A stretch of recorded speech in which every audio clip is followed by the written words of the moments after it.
नमस्कार विद्यार्थी मित्रों, गुड मॉर्निंग। केम छो? मजामा? धोरण 12 साइंस भौतिक विज्ञान प्रकरण नंबर 13 जेनु नाम छे न्यूक्लियस। लास्ट 17मा लेक्चरनी अंदर आपणे स्वाध्यायना दाखलाओनी शरूआत करी दीधी छे। एनी अंदर आपणे 1 થી 4 दाखला संपूर्णपणे जोया छे, जेनी अंदर चौथा दाखलामां तमने बीजो भाग એટલે કે बिस्मथ माटे न्यूक्लियन दीठ बंधन ऊर्जा अने बंधन ऊर्जा शोधवा माटे मैं तमने होमवर्कमां आपेलुं छे। आज नेक्स्ट 18मा लेक्चरनी अंदर आपणे एना पछीना स्वाध्यायना दाखलाओने आपणे आगळ वधारवाना छीए। तो चालो आजनो आपणो दाखला नंबर छे 15मो। साथे साथे लखता जजो, जेथी मारे भूसवुं होय तो वांधो आवे नहीं। चाल केल्क्युलेटर, नोट पेन बधुं लईने बेसजो। स्वाध्यायनो 5मो दाखलो छे। શું કહે છે જોવો જોઈએ, એક આપેલ સિક્કાનું દળ 3 ગ્રામ જેટલું છે। ચાલો સિક્કાનું દળ આપણે આપ્યું છે, સિક્કાનું દળ m બરાબર 3 ગ્રામ।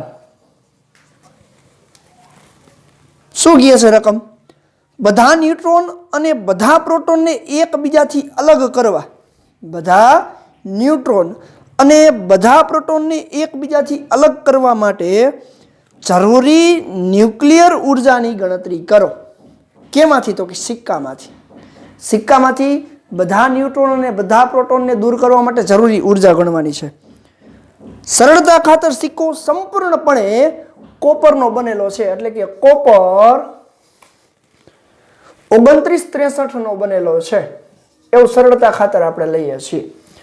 તો આપણે એવું કીધું છે કે બધા જ ન્યુક્લિયસને છૂટા પાડવાને આ કોપરનું દળ આપણને આપ્યું છે, માસ of copper is equal to 62.960 62.960 unit જેટલું છે। તો આપણને 3 ગ્રામના આ સિક્કામાંથી તમામે તમામ ન્યુટ્રોન અને તમામે તમામ પ્રોટોનને અલગ કરવા, તમામે તમામ ન્યુટ્રોન અને પ્રોટોનને અલગ કરવા માટે કેટલી ઉર્જા આપવી પડે, એટલે કે ન્યુક્લિયોન દીઠ બંધન ઉર્જાની આપણે વાત કરવાની કીધી છે। તો એના પહેલા કોપરના આ પરમાણુમાં એની ન્યુક્લિયસની બંધન ઉર્જા મળી જાય પછી આપણે સરળતાથી ન્યુટ્રોન અને પ્રોટોનને અલગ પાડવા માટે આપવી પડતી ઉર્જા શોધી શકીએ।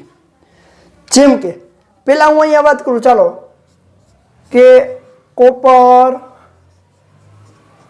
ન્યુક્લિયસ માટે અથવા તો પરમાણુ માટે, હાલો ન્યુટ્રોનનું દળ n, પેલા પ્રોટોનનું દળ કહું તો શું થશે? ZMP is equal to Z એટલે 29 ગુણ્યા 1.00727 યુનિટ। તો ચાલો કેટલું થાય? ZMP ઇઝ ઇક્વલ ટુ 29 ગુણ્યા 1.00727 unit. ZMP is equal to 29.2183 unit થાય। અને ન્યુટ્રોનનું દળ, પેલા તો ન્યુટ્રોનની સંખ્યા 63 - 29 જેટલી થાય 34। તો n mass of neutron is equal to 34 ગુણ્યા 1.00866 યુનિટ। શું થશે જોવો જોઈએ, તો કે 34 ગુણ્યા 1.00866, તો n mass of n is equal to 34.29,444 unit. આથી કોપર પરમાણુની ન્યુક્લિયસની દળ ક્ષતિ એટલે કે ન્યુક્લિયન દીઠ બંધન ઉર્જા સીધી શોધી શકું। આથી કોપર ન્યુક્લિયસની બંધન ઉર્જા, હાલો કોપર ન્યુક્લિયસની બંધન ઉર્જા E is equal to delta mc²।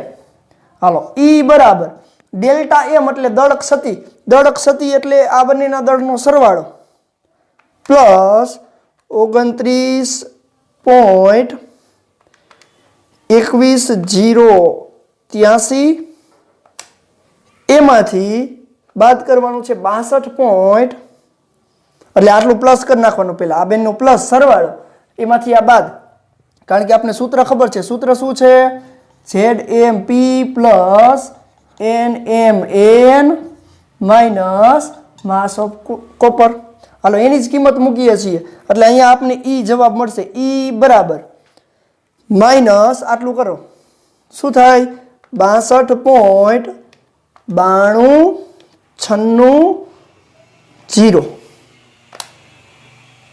Into C square છે ચાલો એટલે કે 0.5756 ગુણ્યા 931.5 સી સ્ક્વેર ઉડી જાય તો મિલિયન ઇલેક્ટ્રોન વોલ્ટ તો આને ગુણ્યા 931.5 કરી નાખું તો બંધન ઉર્જા કેટલી મળે છે E બરાબર EB is equal to 536.236 million electron volt આ તો આપણને શું મળી કોપરની બંધન ઉર્જા મળી પણ આ કેટલા દળ માટે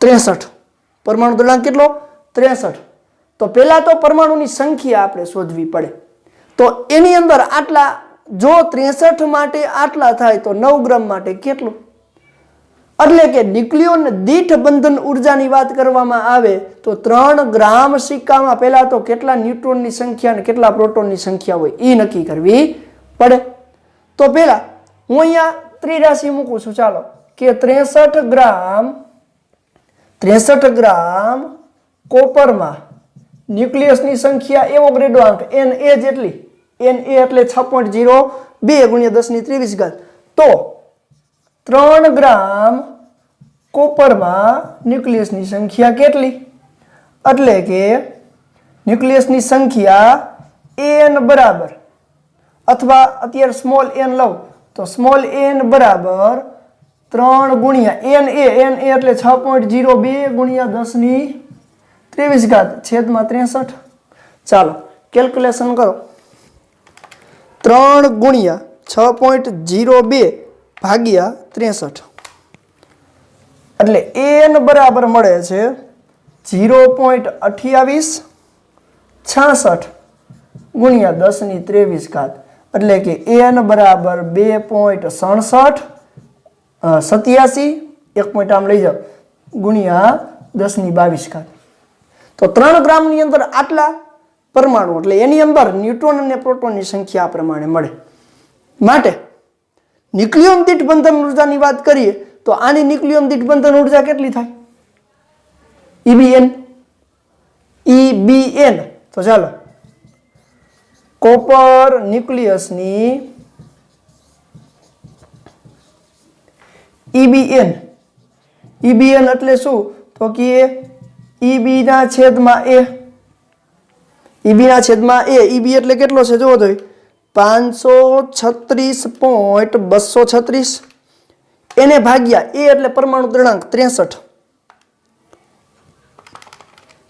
536.236 ભાગ્યા 63 એટલે કે આની EBN મળે છે કેટલી 8.51 મિલિયન ઇલેક્ટ્રોન વોલ્ટ તો આ 63 જેટલા ગ્રામ માટેની EBN તો એની અંદર આટલા પરમાણુની સંખ્યા હોય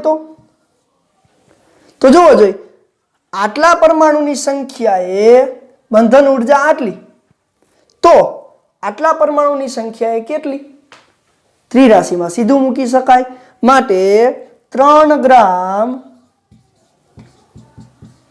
કોપરના સિક્કાની ન્યુક્લિયોન દીઠ બંધન ઉર્જા EBN બરાબર શું થાય 8.51 મિલિયન ઇલેક્ટ્રોન વોલ્ટ એટલે કે MeV એટલે 10⁶ થાય ગુણ્યા ઇલેક્ટ્રોન વોલ્ટને જૂલમાં કન્વર્ટ કરવા હોય તો કેટલા વડે ગુણવા પડે 1.6 ગુણ્યા 10⁻⁹ ગુણ્યા હાલો n એટલે સંખ્યા કેટલી છે 2.87 ગુણ્યા 1022 ચાલો ગણતરી કરો છો શું મળે છે તો કે 8.51 ગુણ્યા 1.6 ગુણ્યા 2.87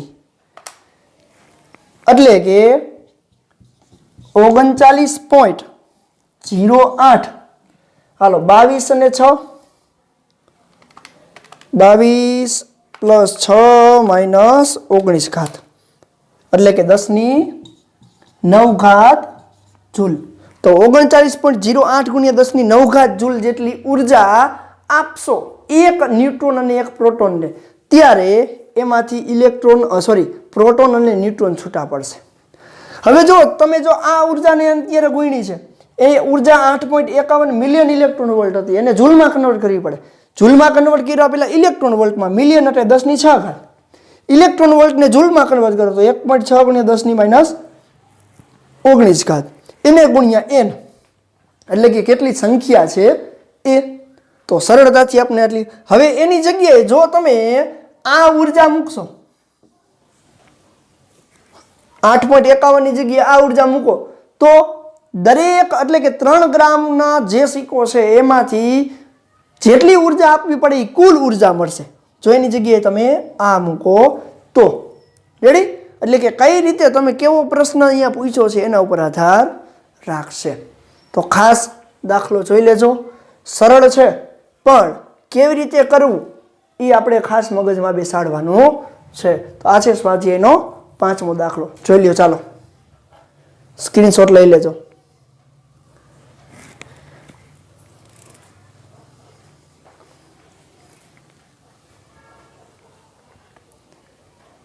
ચાલો નેક્સ્ટ સ્વાધ્યાયનો 6થો દાખલો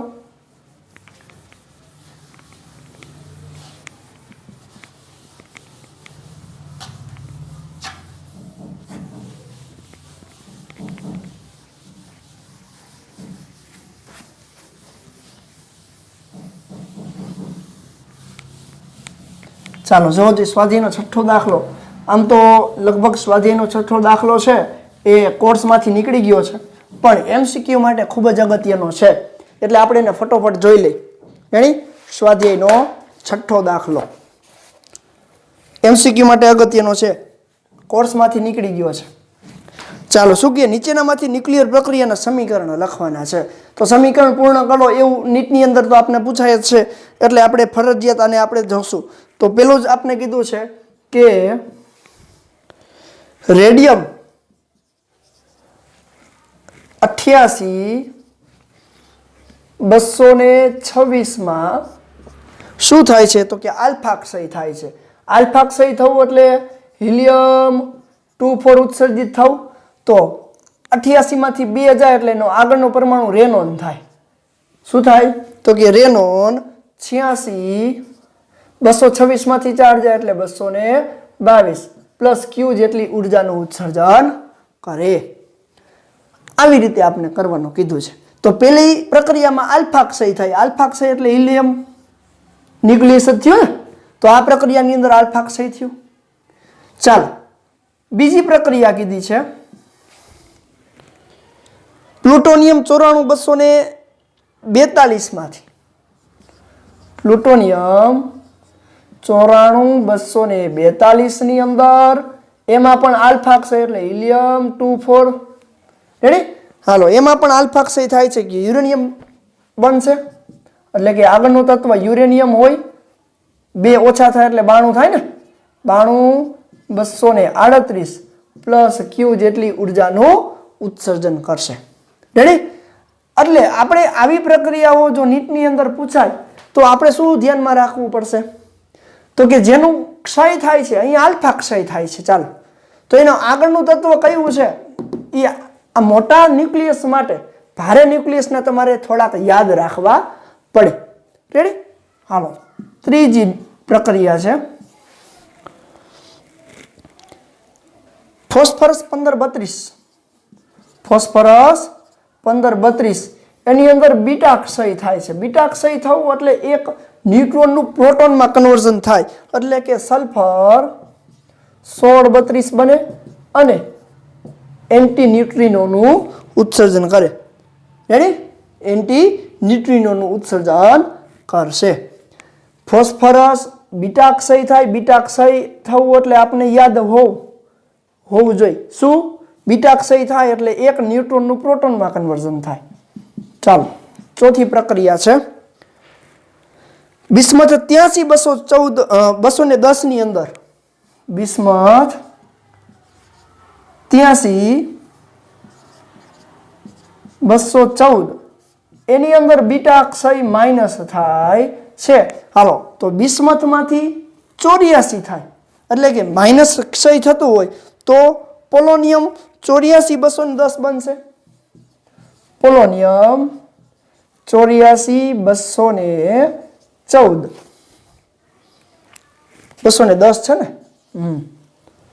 210 બીટા ક્ષય થાય અને એન્ટી ન્યુટ્રિનોનું ઉત્સર્જન થશે. ચાલો, આ પણ ખાસ યાદ રાખવા જેવી પ્રક્રિયા છે. પ્રક્રિયા પૂર્ણ કરો એમાં ખાસ પૂછાઈ શકે. પાંચમી પ્રક્રિયા છે કાર્બન 611. કાર્બન 611 ની અંદર બીટા ક્ષય થાય છે પણ કેવું છે? બીટા ક્ષય થાય છે પણ પ્લસ થાય છે એટલે કે એક પ્રોટોનનું ન્યુટ્રોનમાં કન્વર્ઝન થાય. એટલે કે કાર્બનની આગળનું તત્વ બોરોન 511 બને. શું બને? બોરોન 511 પ્લસ ન્યુટ્રિનો ઉત્સર્જન કરશે. રેડી? બીટા પ્લસ ક્ષય થાય તો એક પ્રોટોનનું ન્યુટ્રોનમાં કન્વર્ઝન, માઇનસ થાય તો ન્યુટ્રોનનું પ્રોટોનમાં કન્વર્ઝન. એટલે કે એક પરમાણુ ક્રમાંક ઘટે, અહીંયા એક પરમાણુ ક્રમાંક આ બેમાં વધ્યા. રેડી? આટલું ખાસ ધ્યાન દેજો. હાલો, છઠ્ઠું શું કહે છે જો ટેકનિશિયન 4397. ટેકનિશિયન 4397 ની અંદર કયું ક્ષય થાય છે? બીટા પ્લસ ક્ષય થાય. બીટા પ્લસ ક્ષય થાય એટલે કે એક પ્રોટોનનું ન્યુટ્રોનમાં કન્વર્ઝન થાય એટલે કે મોબિલિડિયમ 4297 અને ન્યુટ્રિનોનું ઉત્સર્જન થશે. ચાલો, છેલ્લી પ્રક્રિયા છે એ આપણને આપી છે સાતમી પ્રક્રિયા. એમાં ઝેનોન 54120 ની અંદર ઇલેક્ટ્રોન કેપ્ચર પ્રક્રિયા થાય. જો આ ખાસ ધ્યાન આપજો. ઝેનોન 54120 ની અંદર ઇલેક્ટ્રોન કેપ્ચર પ્રક્રિયા. જો આવો શબ્દ છે એ ટેક્સ્ટબુકમાં ક્યાંય નથી. ઇલેક્ટ્રોન કેપ્ચર પ્રક્રિયા એટલે બીટા પ્લસ ક્ષય જ કહેવાય. શું કહેવાય? બીટા પ્લસ ક્ષય જ. એટલે કે એક પ્રોટોનનું ન્યુટ્રોનમાં કન્વર્ઝન. એક પ્રોટોનનું ન્યુટ્રોનમાં કન્વર્ઝન જ થયું કહેવાય. જેને આપણે શું કહીએ છીએ? ઇલેક્ટ્રોન કેપ્ચર પ્રક્રિયા. ઇલેક્ટ્રોન કેપ્ચર પ્રક્રિયા એટલે બીટા પ્લસ ક્ષય.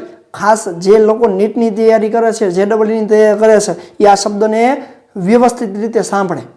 રેડી? તો ઝેનોનની અંદર 54120 બને તો એનો આગળનો પરમાણુ આયન એટલે કે બીટા પ્લસ ક્ષય થાય તો આયન એટલે કે આયોડિન મળે છે. આયોડિન 53120 પ્લસ ન્યુટ્રિનોનું ઉત્સર્જન થાય છે. ખાસ આ બધી પ્રક્રિયાઓ છે એ પૂર્ણ કરો એવી પ્રક્રિયાની અંદર MCQ ની અંદર પૂછાઈ શકે છે.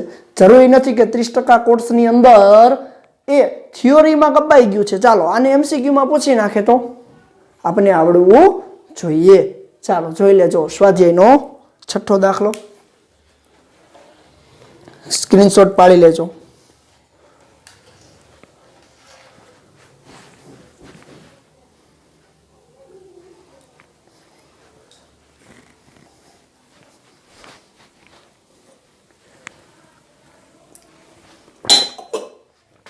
ચાલો, એના પછી સ્વાધ્યાયનો સાતમો દાખલો.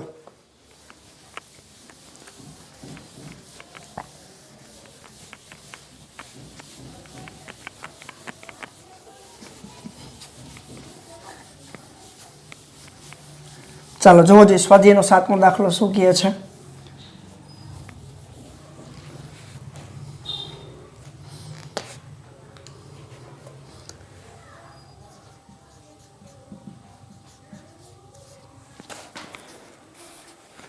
રેડિયો એક્ટિવ સમસ્થાનિકનો અર્ધ આયુ ટી વર્ષ છે.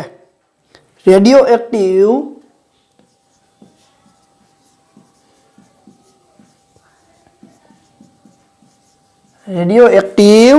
સમસ્થાનિકનો અર્ધ આયુ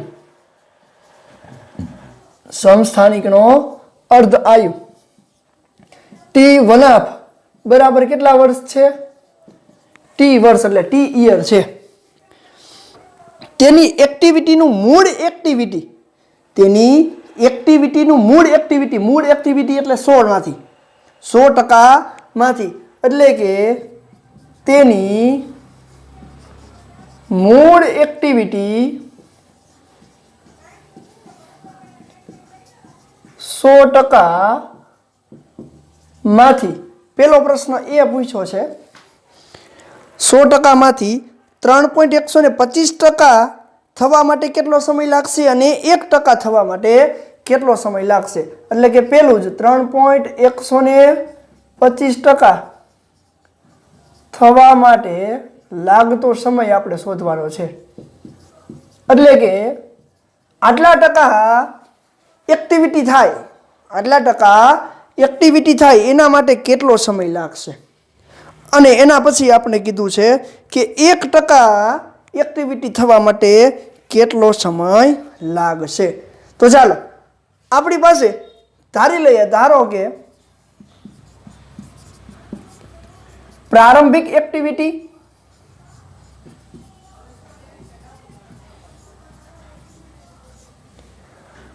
R0 બરાબર લેમડા ઇન્ટુ N0 જેટલી થાય અને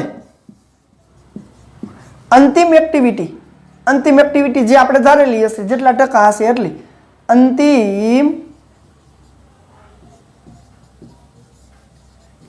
એક્ટિવિટી R બરાબર લેમડા ઇન્ટુ N. હાલો આ સૂત્ર પહેલા તો બધાને યાદ હોવું જોઈએ. R0 બરાબર લેમડા ઇન્ટુ N અને R બરાબર લેમડા ઇન્ટુ N. R0 એટલે પ્રારંભિક એક્ટિવિટી, R એટલે છેલ્લે જેટલા ટકાવાર પ્રમાણમાં એક્ટિવિટી છે એની આપણે વાત કરીએ છીએ. તો ચાલો જોઈ બંનેનો ગુણોત્તર લો. બંનેનો ગુણોત્તર લેતા હાલો બંનેનો ગુણોત્તર લઉં તો R ના છેદમાં R0 બરાબર શું થાય? લેમડા ઇન્ટુ N છેદમાં લેમડા ઇન્ટુ N0. લેમડા ઉડી જાય, વધ્યું શું માટે N ના છેદમાં N0 બરાબર R ના છેદમાં R0. ક્રમ ખાલી બદલાયો. હાલો N ના છેદમાં N0 બરાબર R ના છેદમાં R0. અંતિમ એક્ટિવિટી આટલા ટકા થવી જોઈએ. કેટલામાંથી? 100%માંથી. એટલે કે 3.125 માંથી 100%. પ્રારંભિક કેટલી? 100% એક્ટિવિટી, મૂળ એક્ટિવિટી એમાંથી 3.125. હવે જોવો જોઈએ અહીંયા આપણે શું કેલ્ક્યુલેશન કરીએ છીએ. આ બંનેનો ભાગાકાર નથી કરતો. અહીંયા ખાસ ધ્યાન આપજો. શું કરું છું? 3.125 ભાગ્યા 100 નથી કરતો. 100 ભાગ્યા 3.125 કરું. શું મળે? 100 ભાગ્યા 3.125 32. એટલે 1/32 થાય. તો આવું થશે. N ના છેદમાં N0 બરાબર 1/32. શું કર્યું ખાસ જોજો. 3.125 છેદમાં 100 નહીં, 100 ભાગ્યા 3.125. શું કામ? આવી કિંમત લઈ આવવા માટે. અને શું કામ એવું શું કામ કરવું જોઈએ? એવી કિંમત શું કામ લઈ આવવી જોઈએ? તો કે આપણી પાસે સૂત્ર છે N બરાબર T ના છેદમાં ટાઉ વનાફ વાળું સૂત્ર.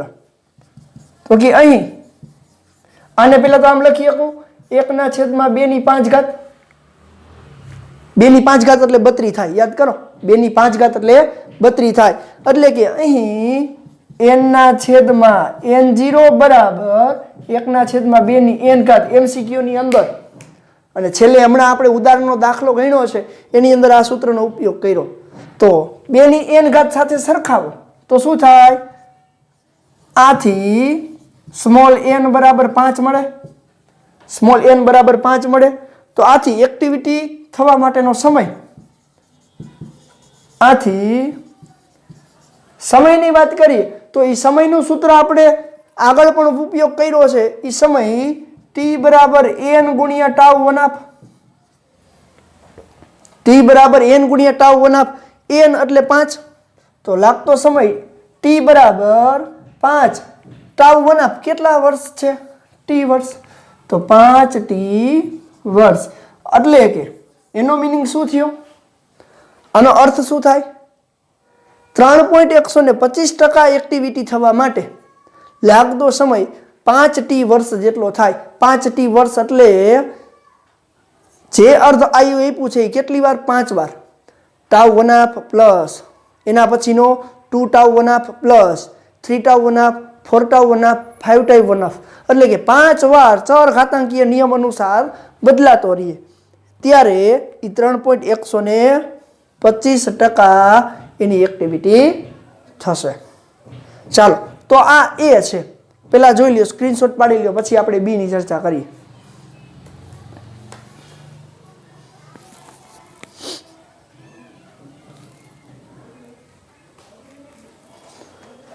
ચાલો બી ની વાત કરીએ તો 1% એક્ટિવિટી થવા માટે 1% એક્ટિવિટી થવા માટે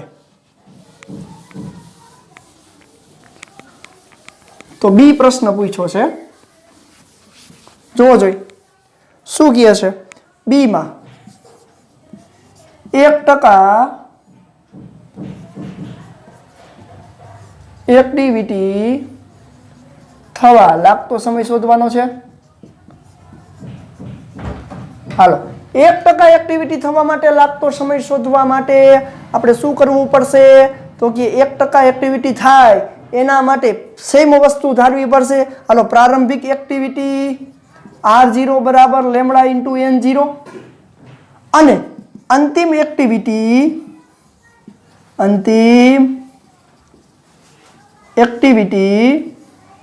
R is equal to lambda into N. ચાલો બંનેનો ગુણોત્તર લઉં. બંનેનો ગુણોત્તર લેતા હાલો બંનેનો ગુણોત્તર લઉં તો R ના છેદમાં R0 બરાબર N ના છેદમાં N0 જ વધશે ને? કેમ? લેમડા લેમડા ઉડી જાય છે. આથી બંનેનો ગુણોત્તર લેતા આપને આવું મળે. હવે n ની જગ્યાએ શું લખાય? તો અહીંયા લખું કે જ્યાં n બરાબર N0 e raise to minus lambda t થાય ને? n બરાબર N0 e raise to minus lambda t એક્ટિવિટીનો નિયમ છે, ચર ઘાતાંકીય નિયમ છે. આ શું છે?